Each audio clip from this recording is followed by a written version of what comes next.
Olá, sejam bem-vindos a mais uma videoaula sobre Físico-Química 1. Nosso assunto de hoje é funções inorgânicas, ácidos, bases, sais e óxidos. Os tópicos a serem abordados são sais e óxidos. Ao término desta aula, você deverá ser capaz de identificar os sais inorgânicos, entender as reações químicas de neutralização, identificar os óxidos e aplicar a nomenclatura para sais e óxidos. Primeiro, vamos falar um pouquinho sobre a definição dos sais. De acordo com Arrhenius, sal é um produto da reação entre o ácido e uma base. Então, essa reação de formação do sal é chamada uma reação de neutralização. Por que uma reação de neutralização? Porque justamente um ácido vai reagir com um composto exatamente oposto a ele, que é a base. Então, quando o ácido e a base reagem, eles se neutralizam, por isso nós chamamos que é uma reação de neutralização. E sempre uma reação entre um ácido e uma base terá como produtos um sal e moléculas de água. Pegamos aqui como exemplo a reação entre o ácido clorídrico e o hidróxido de sódio. Então o que acontece? O cátion Na+ da base do hidróxido, ele é liberado e se junta com o ânion que veio do ácido, no caso o cloreto. Então forma NaCl, ou seja, o cloreto de sódio, e como eu disse, além do sal formado, forma-se também uma molécula de água. Então essa é a reação de neutralização, de formação de sais. Os sais são compostos iônicos formados por pelo menos um cátion diferente de H+, e um ânion diferente de OH-, de tal maneira que essas cargas elétricas se anulem. Vamos dar uma olhada aqui em alguns exemplos. O cloreto de sódio, que a gente já viu no slide passado, nós vimos no slide passado, ele é formado pelo cátion Na+, proveniente da base, e pelo ânion de cloreto proveniente do ácido. Segundo exemplo, carbonato de magnésio, o íon de magnésio, Mg2+, é um cátion, um íon positivo, ele veio do hidróxido de magnésio, da base. E o CO3 2- veio do ácido carbônico, é o ânion carbonato. Aí, dessa forma, formamos o sal carbonato de magnésio. Como terceiro exemplo, temos o sulfato de cálcio. O cátion de cálcio, valência 2+, ou seja, bivalente, é um cátion proveniente da base hidróxido de cálcio. Já o ânion sulfato é proveniente do ácido sulfúrico. O ácido sulfúrico libera os íons sulfato. E o último exemplo, sulfato de alumínio, temos o alumínio, os cátions de alumínio provenientes da base hidróxido de alumínio, e novamente o ânion sulfato, que é proveniente do ácido sulfúrico. Os sais podem ser considerados sais neutros quando eles são formados pela reação de todos íons H+ e ânions OH-, ou seja, ocorre uma neutralização total. Todos os hidrogênios ionizáveis do ácido são neutralizados pelas hidroxilas provenientes da base. Então aqui alguns exemplos que eu coloquei para vocês. O ácido sulfúrico tem 2 hidrogênios ionizáveis. Hidróxido de sódio tem apenas uma hidroxila. Então, quando a gente reage com 2 hidróxidos de sódio com o ácido sulfúrico, eu consigo fazer a neutralização total, é uma reação de neutralização total. Por quê? Todos os hidrogênios ionizáveis, no caso 2, se combinam com as hidroxilas provenientes da base. Então, nesse caso, forma-se um sal neutro, sulfato de sódio, mais 2 moléculas de água. Segundo exemplo, nós temos o ácido clorídrico, que tem apenas um hidrogênio ionizável, e a base, o hidróxido de alumínio, que tem 3 hidroxilas. Então, para ocorrer uma neutralização total nessa reação, nós precisamos de 3 moléculas de ácido clorídrico para reagir com o hidróxido de alumínio, que tem 3 hidroxilas. Dessa maneira, forma-se o cloreto de alumínio, que é um sal neutro, mais 3 moléculas de água. Podemos ter os chamados sais ácidos. Sais ácidos são ácidos que ainda possuem hidrogênios ionizáveis em sua composição. Então, vamos pegar como exemplo uma reação entre o hidróxido de sódio, que tem uma hidroxila disponível, e o ácido fosfórico, que tem 3 hidrogênios ionizáveis. Para que ocorresse uma neutralização total, seria necessário 3 hidroxilas para interagir com os 3 hidrogênios ionizáveis do ácido fosfórico.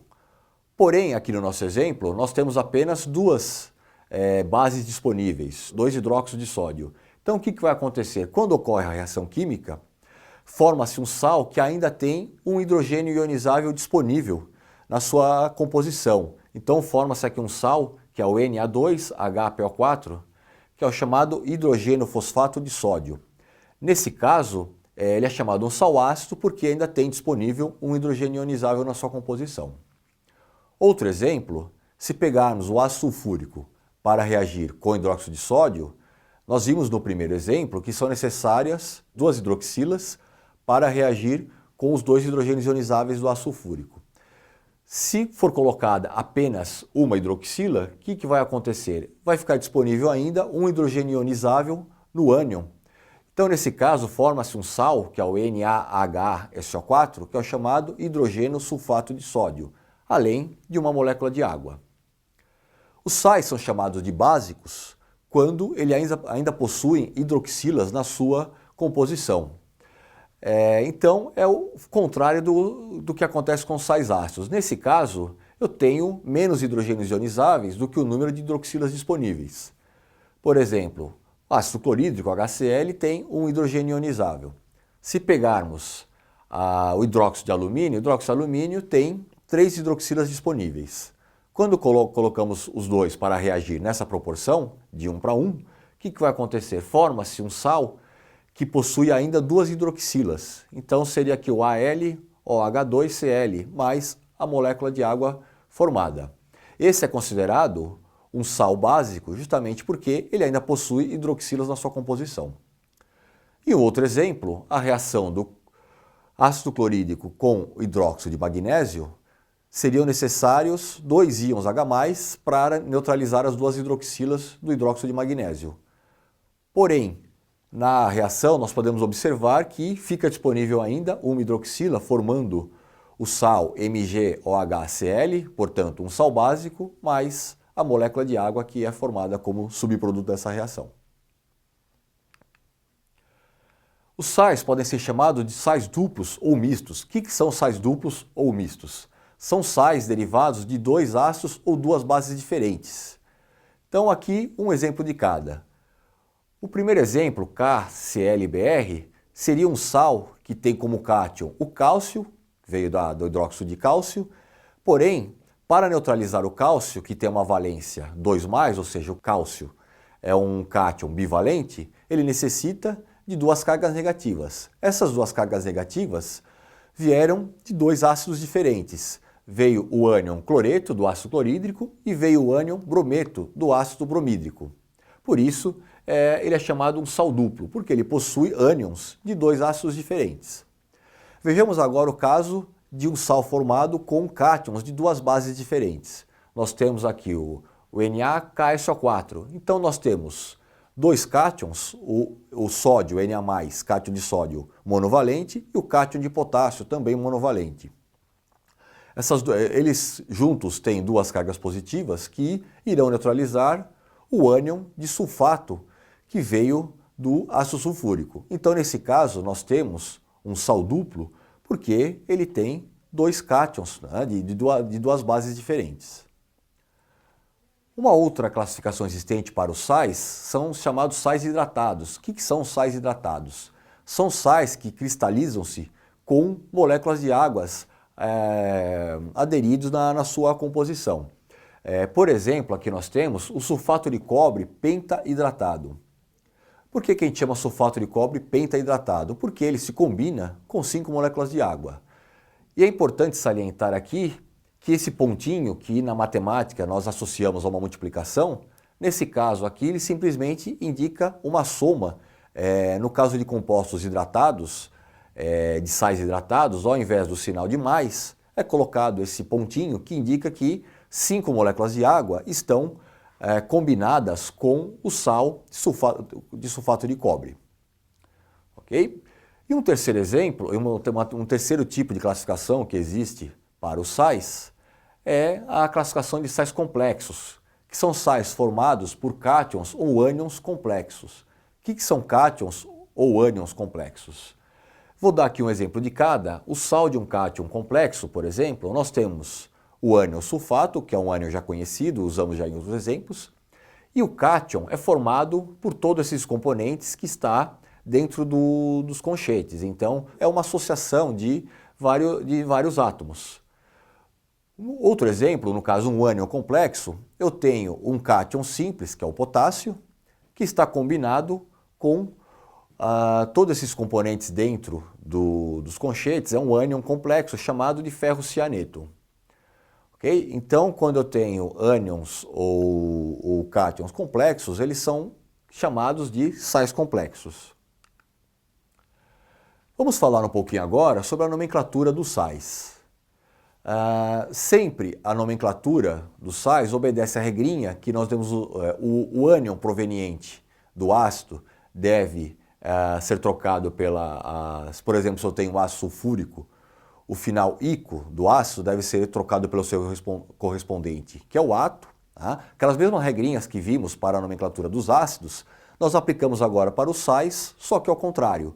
Se tenho, por exemplo, o ácido clorídrico, o hídrico deve ser substituído pelo sufixo eto. Se temos ácido nitroso, o oso, sufixo oso, deve ser substituído pelo sufixo ito. Então aqui, do lado da base, o cátion, ele permanece com a mesma nomenclatura utilizada quando ele estava associado com a hidroxila, ou seja, quando ele era uma base.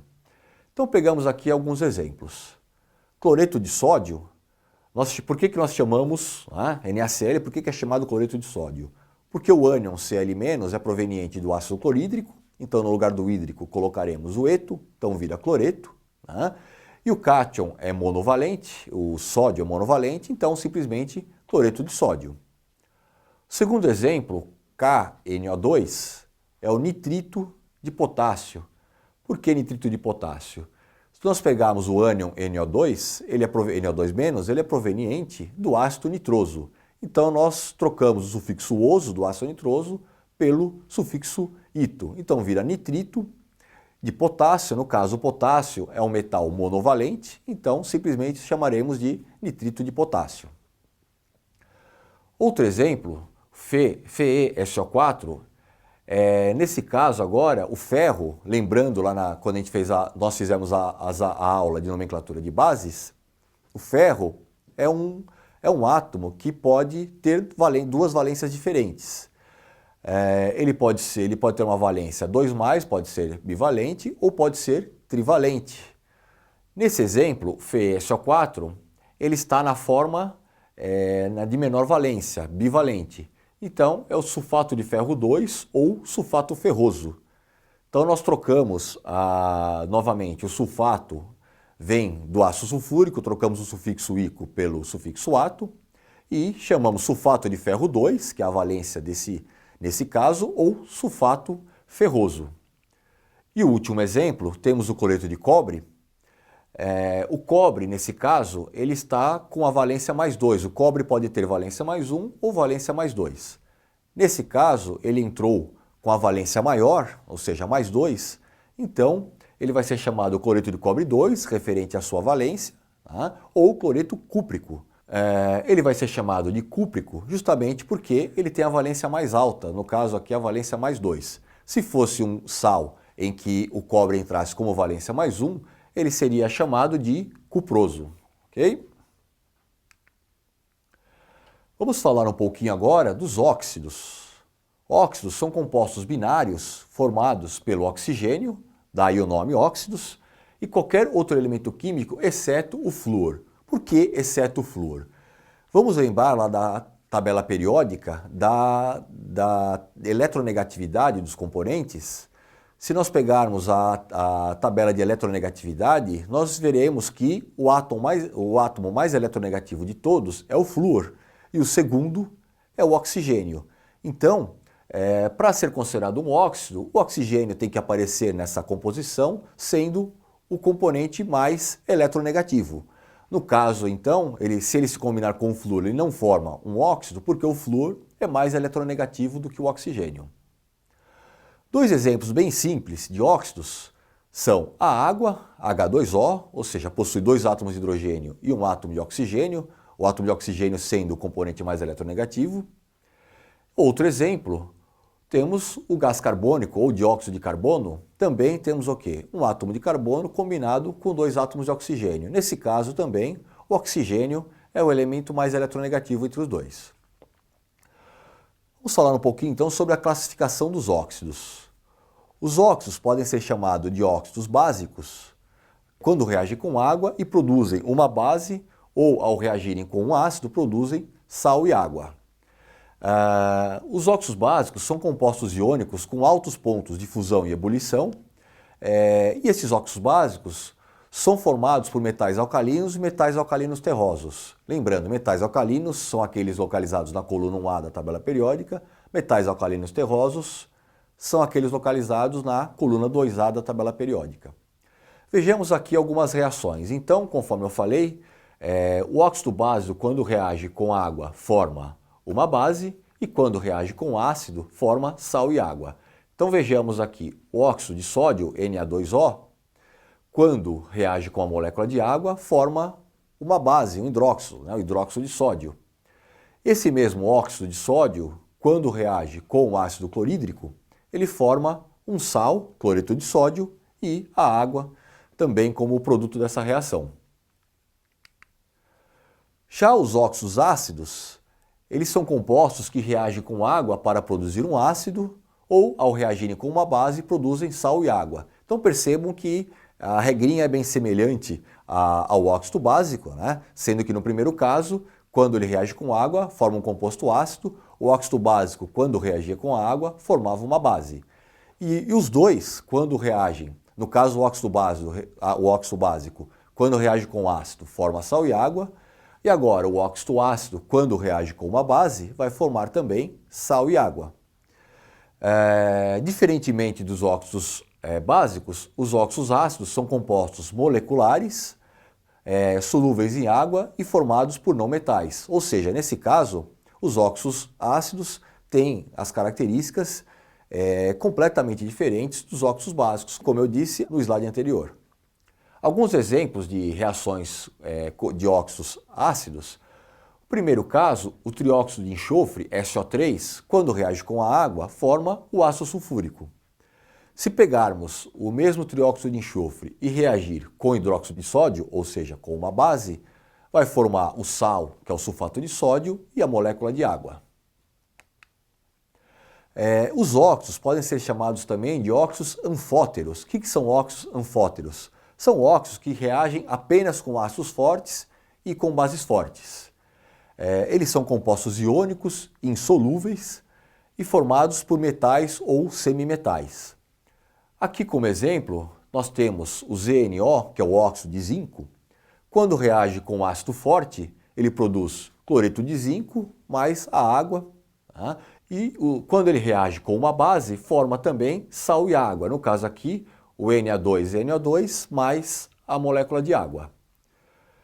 Temos os chamados óxidos neutros. São óxidos que não reagem com água nem com ácidos e bases. São compostos moleculares gasosos formados por não metais. Como exemplos, nós podemos falar do CO, que é o monóxido de carbono, o CO2, dióxido de carbono, NO é óxido nitroso, N2O.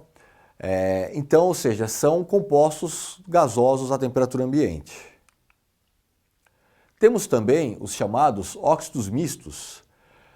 Esses óxidos, eles comportam-se pela combinação de dois óxidos diferentes, formados do mesmo elemento químico. São sólidos à temperatura ambiente, metálicos e iônicos.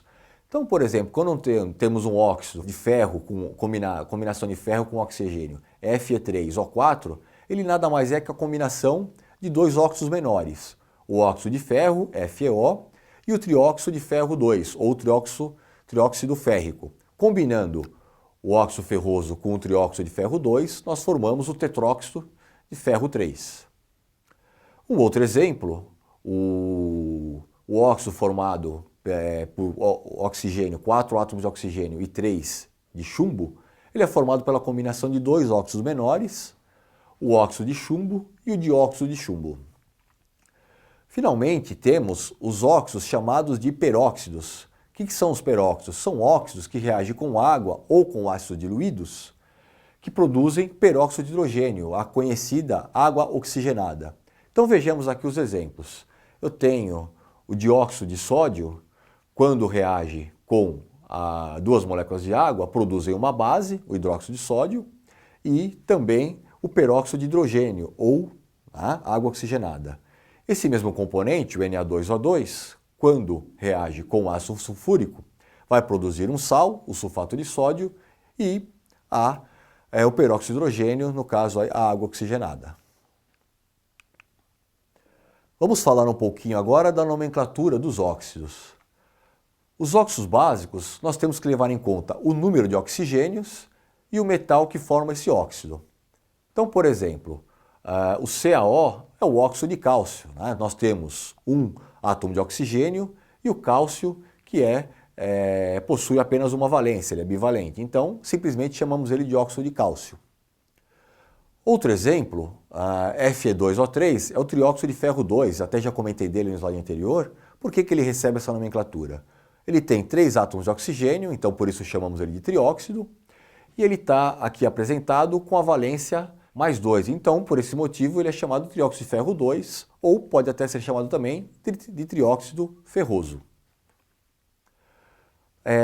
A nomenclatura dos óxidos ácidos, nós temos que levar em conta o número de oxigênios presentes e o A-metal, que vai formar esse óxido.